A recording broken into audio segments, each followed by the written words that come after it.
Let's just start here in a bit. The champs are 2-0, Chris. We saw them on opening night. Both of their first two games down to the final play. But maybe not as great as people thought. Patrick Mahomes' numbers, or 4 catches in 2 games, and their good running back, Isaiah Pacheco's out for several weeks with a leg injury. Given all that, what do you expect from this offense tonight? Fireworks. I always expect fireworks out of this offense, of course. But you know, this Falcons defense really is built to kind of prevent that. A lot of zone defenses. So Mahomes going to have to be patient out there tonight. No Isaiah Pacheco. I think that's a big deal. So really a good test tonight for Kansas City. What a win for Atlanta on Monday night on that last drive. Really the best moment in Kirk Cousins' first couple of games here. They brought him in free agency. And Chris, it's an offense that now has a ton of possibilities. They really do. And Cousins was so good on that first drive, wasn't he? But this Atlanta offense has 6 first-rounders. They have a ton of talent. And I think Bijan Robinson may be the best of all those guys, just so dynamic. These Falcons really do believe that they are ready for the world champs tonight. That's why coming into the season, Atlanta was a favorite in the NFC.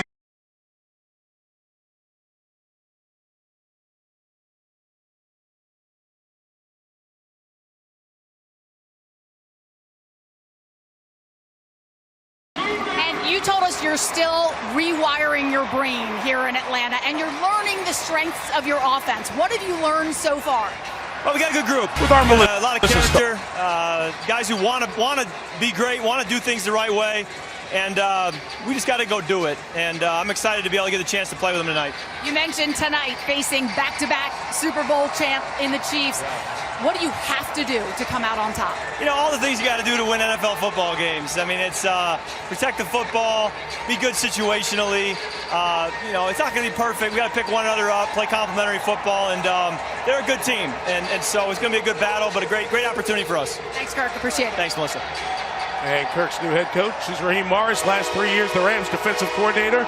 Been head coach before in Tampa, and the interim here with the Falcons in 2020. Opposite side, Andy Reid, 4th all-time behind Shula, Hallis, Belichick. The coaching wins. Try to start 3-0 for the 5th time in the last 8 years.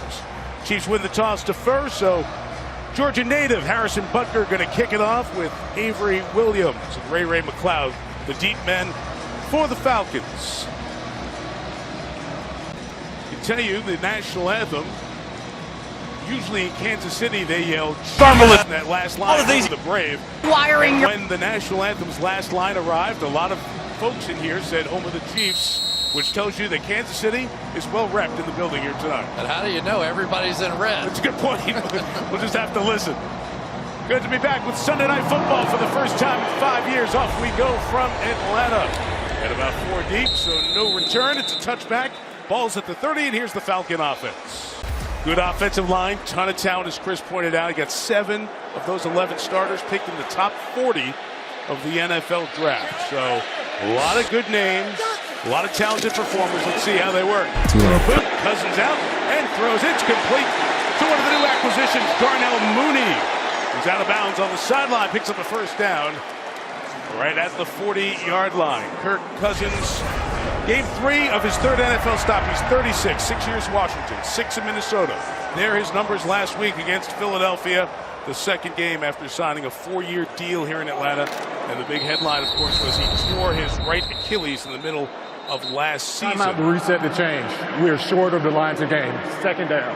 Okay, so they had moved the chains down for the first down. They've got them a half yard short of the 40-yard line. And Chris, that first play right away, a little bit of what you saw more of last week with Cousins. Well, what we saw out of this Atlanta offense was a lot of running and a lot of outside zone runs. We'll get into all the details of that. So what do? They fake it. First play, come right back and get the ball out to their playmaker, Darnell Mooney, who made a nice catch to keep this momentum going in their favor.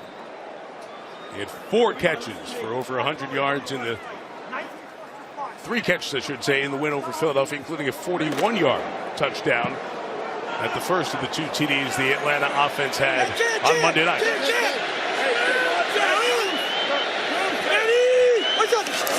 2nd and inches and a fake to Bijan Robinson. Cousins looks deep, comes back to Mooney again. He's got it. Mooney to the 36-yard line. So free play, 2nd and 1. They pick up 24.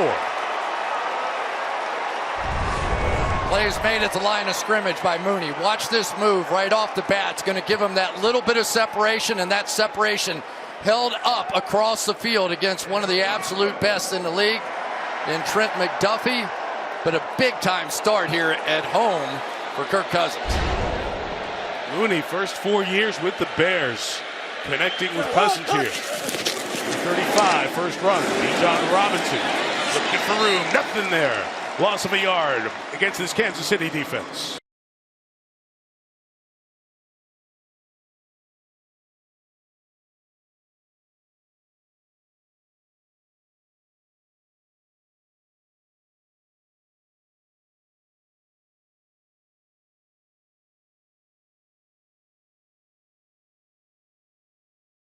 Week 1, Joe Burrow.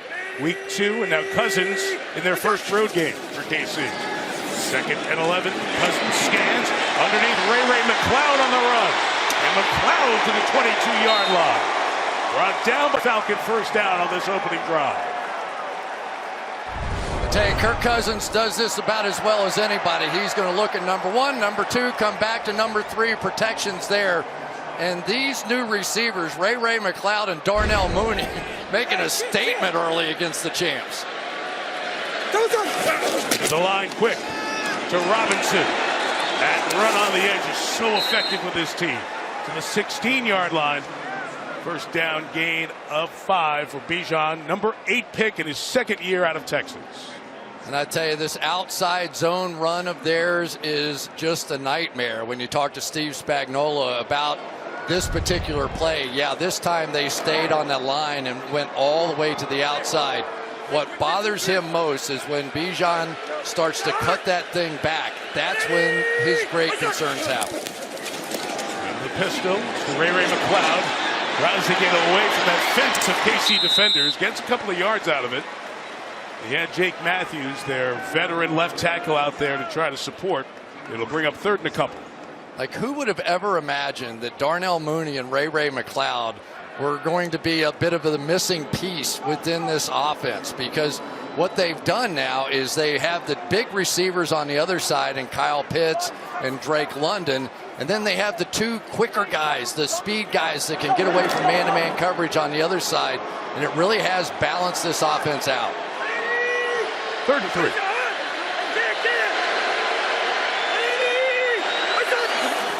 Empty backfield. And the throw wide open for the touchdown, Drake London. What a start for Atlanta.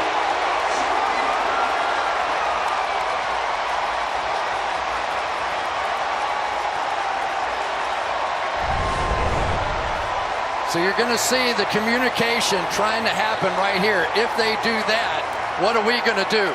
And so one of them heard one thing. Najee Johnson thought they were going to switch it off, and on the outside heard something completely different. So a very impressive drive on top of what we saw in the last drive against Philadelphia. Back-to-backers now for Kirk Cousins. Fangio Koo for Younghoe Koo, the 6th-year kicker, as the